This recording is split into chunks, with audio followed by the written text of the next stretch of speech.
स्वागत छ साथीहरु, यहाँहरुलाई टेक सन्तोष च्यानलमा म हुँ सन्तोष। फेरि पनि उपस्थित भइसकेको छु यहाँहरुको माझमा नयाँ भिडियोको साथमा। साथीहरु, आज म तपाईहरुलाई EPS ID कसरी बनाउने भन्ने बारेमा बताउन गइरहेको छु। साथीहरु, एकदमै सरल र सुलभ तरिकाले मैले तपाईलाई EPS ID मोबाइलबाटै कसरी बनाउन सकिन्छ भन्ने बारेमा बताउने छु। किनभने सबैसँग ल्यापटप र कम्प्युटर त हुँदैन, त्यसकारणले मोबाइलबाटै तपाईले आफ्नो EPS ID बनाउन सक्नुहुनेछ। अस्ति भर्खर मात्र 9 PBT परीक्षाको रिजल्ट आउट भइसकेको छ साथीहरु, अर्थात कोरियन भाषाको रिजल्ट आउट भइसकेको छ। पास हुने सम्पूर्णलाई धेरै भन्दा धेरै बधाई छ साथीहरु। र साथीहरु, यो पास हुने साथीहरुलाई यो EPS ID अति नै आवश्यक भएको कारणले साथीहरु EPS ID बनाउन अति जरुरी छ। किनभने यसबाट तपाईले आफ्नो प्रोसेस कहाँ पुग्यो भनेर जान्न सक्नुहुनेछ।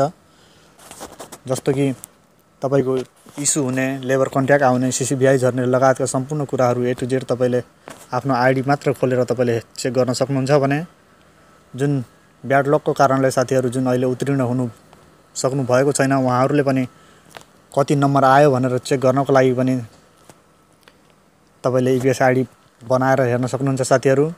जस्तो कि रिडिङमा कति आएको थियो भने लिसनिङमा कति आएको थियो, अनि त्यसैगरी तपाईले नेक्स्ट इयरको लागि ट्राई गर्दाखेरि अहिले जुन कम आएको छ, जुन अंक कम आएको छ, तपाईले रिडिङमा कम आएको छ वा लिसनिङमा कम आएको छ, त्यसलाई तपाईले विशेष जोड दिएर पढ्न सक्नुहुनेछ साथीहरु। त्यसैगरी साथीहरु, तपाई हाम्रो च्यानलमा नयाँ हुनुहुन्छ भने प्लिज च्यानललाई सब्स्क्राइब गरिदिनु होला अनि भिडियोलाई पनि लाइक गरिदिनु होला। अब साथीहरु, हामी ढिला नगरी अगाडि बढ्ने छौं, यो भिडियोलाई अगाडि बढाउँछौं।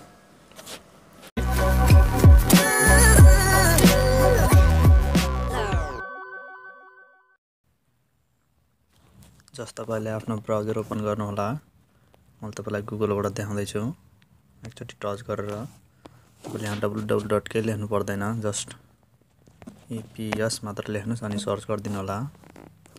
सर्च गरिसकेपछि तपाईले यहाँ देख्न सक्नुहुन्छ EPS इम्प्लिमेन्ट परमिट सिस्टम भन्ने आइरहेको छ यहाँ सेकेन्ड नम्बरमा www.eps.go.kr मा। यसमा जस्ट क्लिक गर्नु होला एकचोटी। यसरी क्लिक गरिसकेपछि तपाईले रोटेट गरेर देखाउँदै छु। अनि साथीहरु, तपाईले यहाँ देख्न सक्नुहुन्छ यता फिलिपिन लेखेको छ सिलेक्ट कन्ट्रीमा। यसमा तपाईले फिलिपिनबाट बनाउन चाहनुहुन्छ भने तपाईले इंग्लिश भाषामा आउँछ भने, नेपालीमा गराउन चाहनुहुन्छ भने नेपालीलाई जस्ट क्लिक गर्नुहोस् अनि यहाँ गो मा एकचोटी टच गरिदिनु होला। अब यहाँ नेपालीमा आइसकेको छ साथीहरु। तपाईले यता आईडी र पासवर्ड देखाइएको छ, यता लगइन देखाइएको छ, अनि यता फाइन्ड आईडी एन्ड पासवर्ड छ, अनि यतापट्टि तपाईले साइन अप छ। हामीले नयाँ आईडी बनाउनु पर्ने छ, त्यसकारणले जस्ट साइन अप मा एकचोटी क्लिक गर्नु होला। साइन अप मा क्लिक गरिसकेपछि साथीहरु, तपाईले यहाँ तपाईले देख्न सक्नुहुन्छ EPS टपिकको आईडी प्लस पासवर्ड नम्बर छ, अनि तलपट्टि चाहिँ जन्ममिति र पासवर्ड नम्बर छ वा नागरिकता हामीलाई चाहिँदैन। त्यसकारण यदि तपाई पास हुनु भएको छ भने यिनमध्ये कुनै पनि अप्सन छान्न सक्नुहुन्छ। यदि तपाई पास हुनु भएको छैन, उत्तीर्ण हुनु भएको छैन भने तपाईले आफ्नो आईडी बनाएर आफ्नो स्कोर चेक गर्न चाहनुहुन्छ भने तपाईले तल्लोमा टिक गर्नु होला जन्ममितिमा। अनि तपाईले यहाँ अर्को अगाडि देख्न सक्नुहुन्छ, यसमा क्लिक गर्नु होला। यदि तपाई पास हुनु भएको छ भने, यदि माथिको बनाउन चाहनुहुन्छ भने त्यो EPS टपिकको जुन 16 वटा डिजिट नम्बर छन् त्यसलाई हाल्नु पर्ने हुन्छ भने यो तलपट्टिको चाहिँ तपाईले उत्तीर्ण नहुनु भएको साथीहरुले पनि बनाउन सक्नुहुन्छ। त्यसकारणले यो मैले उत्तीर्ण नहुने साथीको मैले एक्जाम्पल दिन गइरहेको छु। अर्को यहाँ अगाडि छ भन्ने यसमा क्लिक गर्नु होला। यसमा क्लिक गरिसकेपछि तपाईले यहाँ जन्ममिति पहिला साल भर्नु पर्ने छ, त्यसपछि महिना, त्यसपछि तपाईले गते भर्न सक्नुहुन्छ। यसमा जस्तो मेरो रहेको छ 1998 4 महिना 1 गते। अनि त्यसैगरी तपाईले यहाँ राजधानी नम्बर जुन 8 वटा छन्,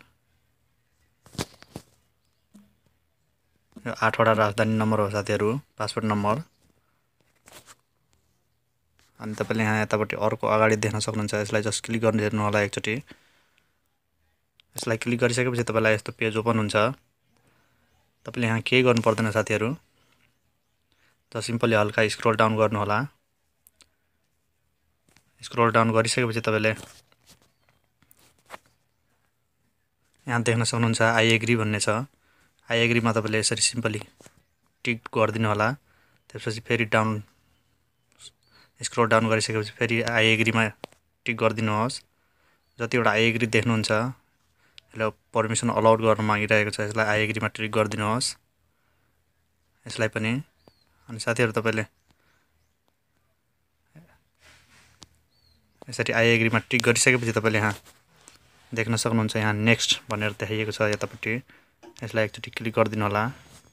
यसलाई क्लिक गरिदिसकेपछि तपाईले यहाँ देख्न सक्नुहुन्छ साथीहरु म यहाँको नाम मैले तपाईलाई देखाउन चाहदिन, त्यसकारणले मैले तपाईलाई यहाँ इरर गर्दिन्छु नामको ठाउँमा।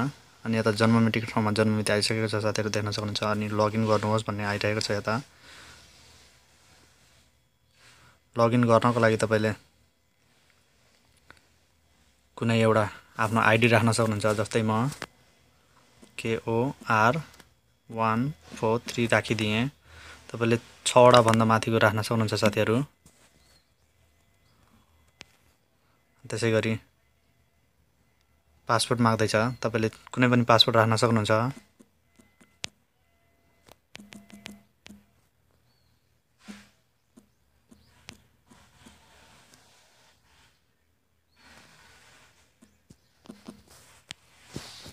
फेरि साथीहरु तपाईलाई यहाँ पासवर्ड फेरि टाइप गर्नुहोस्, अर्थात पासवर्ड रिपासवर्ड भन्ने छ।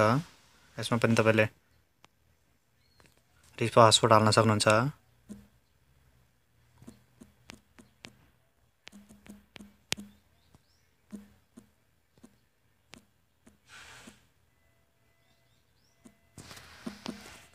अनि तपाईले साथीहरु यहाँ अब देखाइरहेको छ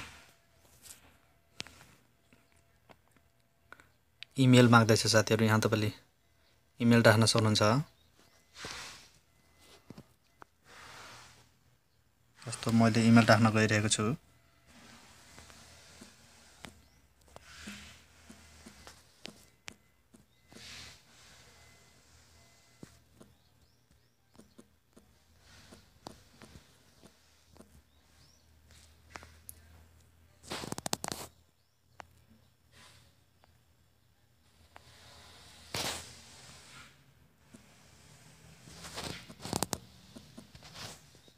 तपाईले इमेललाई पनि यतापट्टि इनपुट गरेर gmail.com पनि राख्न सक्नुहुन्छ भने जसो गरेर नि तपाईले राख्न सक्नुहुन्छ इमेल। त्यसपछि तपाईले यहाँ दर्ता गर्नुहोस् भन्ने आइसकेको छ साथीहरु। हामीले यो सबै भरिसकेपछि तपाईले एउटा कुरा यति याद गर्नु होला, जुन यो लगइन को लागि आईडी दिएको छ यसलाई तपाईले कि त स्मल लेटर नै राख्नुहोस् या त क्यापिटल लेटर नै राख्नु होला। मैले यो स्मल लेटर राखिदिए सबै। यसो गर्दाखेरि सजिलो हुन्छ साथीहरु। अनि तपाईले यहाँ दर्ता गर्नुहोस् भन्ने छ यतापट्टि, अनि रद्द गर्नुहोस्। यता दर्तामा हामी ओके गरिदिन्छौँ। सक्सेस सेभ भनेर आइरहेको छ साथीहरु। हाम्रो यहाँ आईडी बनिसकेको छ,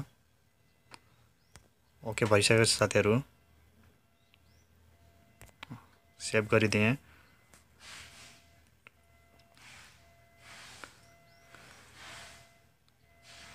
तपाईले यहाँ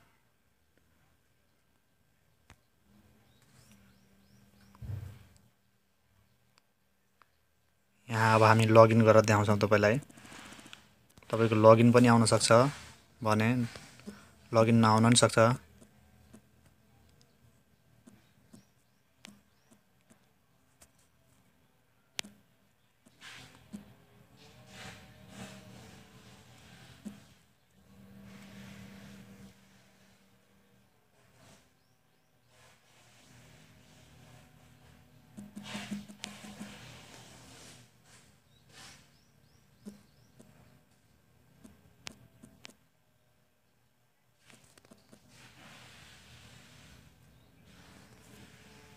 यहाँ देख्न सक्नुहुन्छ साथीहरु हाम्रो यो अघि बनाएको भर्खर हामीले आईडी पनि लगइन गरिसकेका छौं। तपाईले यहाँ देख्न सक्नुहुन्छ। अब हामीले यहाँको अंक चेक गर्ने छौं कति आएको थियो। यो साथी उत्तीर्ण हुनु भएको छैन। जस यहाँ एकचोटी क्लिक गरेर यहाँ क्लिक गरिसकेपछि यहाँ तपाईले देख्न सक्नुहुन्छ यहाँ सुनाइमा जम्मा यहाँको 56 आएको थियो भने यहाँ पढाइमा 60 आएको थियो साथीहरुको। जम्मा कुल अंक चाहिँ 116 आएको थियो। साथी यहाँको नाम अहिले निस्किएको छैन। उहाँले अर्को फेर ट्राई गर्न सक्नुहुन्छ साथीहरु।